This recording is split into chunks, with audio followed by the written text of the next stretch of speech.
विधानसभा निवडणुकीसाठीचा मनसेचा जाहीरनामा प्रसिद्ध। मूलभूत सुविधांसह महिला सुरक्षेवर भर, तर मराठीचा सन्मान जाहीरनाम्यात।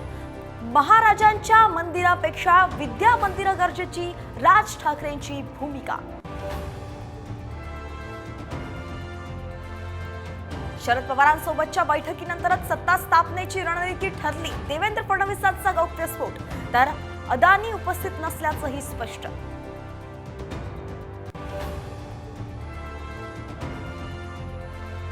मी मुख्यमंत्री पदाच्या शर्यतीत नाही, फडणवीसांचं मोठं विधान।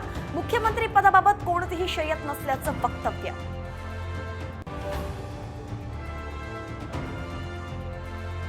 शरद पवारांसोबत जाण्याची वेळ येणार नाही, महायुतीला पूर्ण बहुमत मिळणार, एकनाथ शिंदेंनी व्यक्त केला विश्वास।